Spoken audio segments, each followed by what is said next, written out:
It is Friday, March 27th. I'm Sam Seder. And I'm Lucy Steiner. Which one of these stories will you be talking about today? Record numbers of Americans are filing unemployment claims, but the stock market seems unconcerned, optimistic even, after the Senate's big corporate giveaway. Meanwhile, Bernie Sanders and Joe Biden addressed the $2.2 trillion stimulus bill, now facing a House vote. Treasury Secretary Steve Mnuchin says the millions of Americans who found themselves suddenly out of work don't matter. Lastly, the coronavirus death toll in America passes 1,000 officially. China closes its borders to foreigners, and U.S. forces may be deployed to prevent Americans from fleeing to Canada. Certainly, no one's running in the other direction. You're listening to Majority.fm's AM Quickie, and these are the stories you need to know. New Labor Department figures released yesterday show that some 3.3 million Americans filed unemployment benefit claims last week. It was a new record. Before the coronavirus pandemic and the oil price shock, only some 200,000 people had filed for benefits. The previous one-week record was set nearly 4 decades ago in 1982. But back then, fewer than 700,000 people filed unemployment claims. What's happening now is much bigger. Analysts were using dire words like collapse, catastrophe, and the Greater Depression to describe the U.S. economy. However, the high-rolling gamblers on Wall Street don't necessarily see it that way. The stock markets gained back some of their losses, led by higher prices for shares in companies that will receive a chunk of the $2 trillion-plus congressional bailout package passed unanimously by the Senate this week. It'd be hard to find a more stark example than how disconnected the economy of the elite is from the economy of most Americans. While tens of millions of people are suddenly afraid of being thrown out on the street and wondering if help will ever come, corporate executives and financiers are thrilled that their hired help in Washington, D.C. so quickly came to the rescue. Action on the congressional bailout, or stimulus bill as they prefer to call it, now moves to the House of Representatives. Democratic Speaker Nancy Pelosi said she wants to bring the bill to a voice vote on floor today without requiring all 429 members to fly back to Washington. Some are under quarantine, but a Kentucky Republican, Thomas Massie, opposes the bill and threatened to delay the vote on procedural grounds. Outside Congress, many raised concerns about the bill passed by the Senate, particularly the aspects amounting to a blank check for lucky corporations signed by taxpayers. Among the provisions it's emerged are buried in the 880-page legislation, a tax break worth $170 billion for America's richest real estate investors. As the New York Times pointed out, Donald Trump, his family, and inner circle stand to directly benefit from the provision. The bailout tax break temporarily removes restrictions on how much wealthy individuals and corporations can write down as losses due to depreciation, although experts said these often amount to theoretical losses that exist only on paper.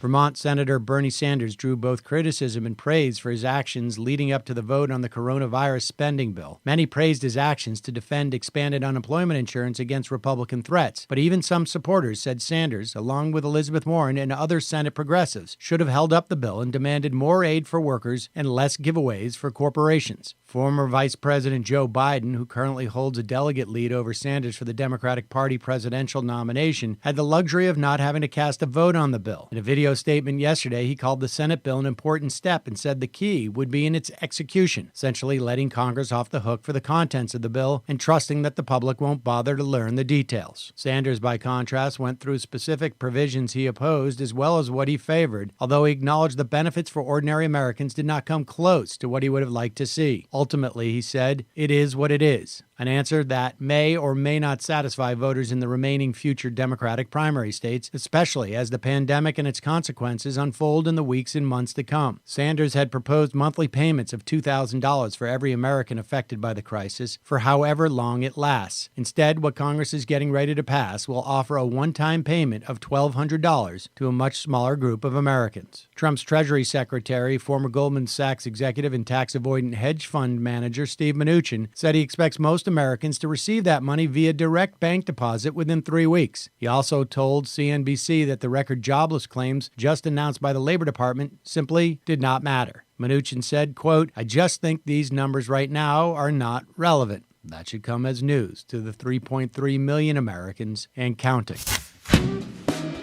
Majority.fm's AM Quickie is fueled by JustCoffee.coop. Just Coffee is a worker-owned coffee roaster based in Madison, Wisconsin, that has sponsored the Majority Report for nearly a decade. Check out their collection of fair trade roasts, including our own Majority Report blend. And regardless of what you order, receive 10% off your order when you use the code MAJORITY at checkout. And all shipping is free. That's coupon code MAJORITY at justcoffee.coop.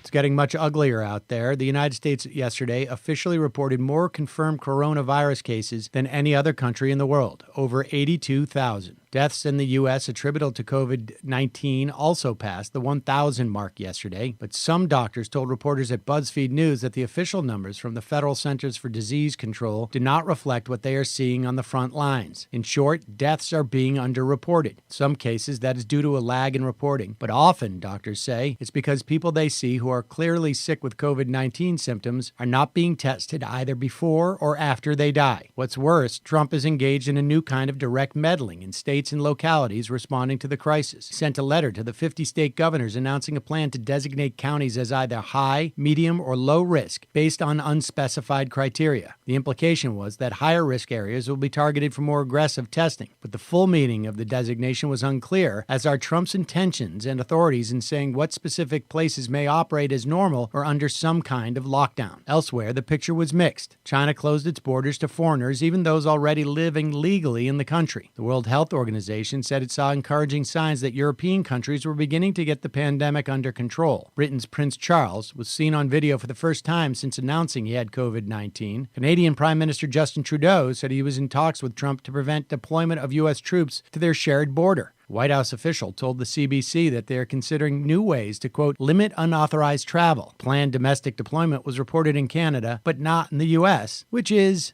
somewhat concerning. And now for some quicker quickies. Quicker Quickie. Venezuelan officials ridiculed drug trafficking charges against President Nicolas Maduro announced by the U.S. Department of Justice yesterday. The Venezuelan foreign minister said the charges and $15 million bounty for information reflected desperation and obsession of the Washington elite. U.S. Attorney General William Barr has, in prior government roles, covered up at least one major drug trafficking scandal involving U.S. intelligence agencies. The Washington Post reported a new way in which Johnson & Johnson, the U.S.-based multinational pharmaceutical firm, sought to profit from the opioid crisis that has savaged America. The company engineered a new variety of super poppy that produced vastly increased quantities of an opiate substance while producing less of another kind of chemical. This allowed for much simpler purification and refinement into oxycodone and hydrocodone. Science marches on. The main political rival of far-right Israeli Prime Minister Benjamin Netanyahu, Benny Gantz of the Blue and White Party, reversed his previous promises and took a new position that set him up to form a government with Netanyahu's Likud party. Remaining opposition leaders called it a dark day. A member of the Knesset from the Meretz party predicted that Gantz would end up a rug under the feet of the racist crook Netanyahu.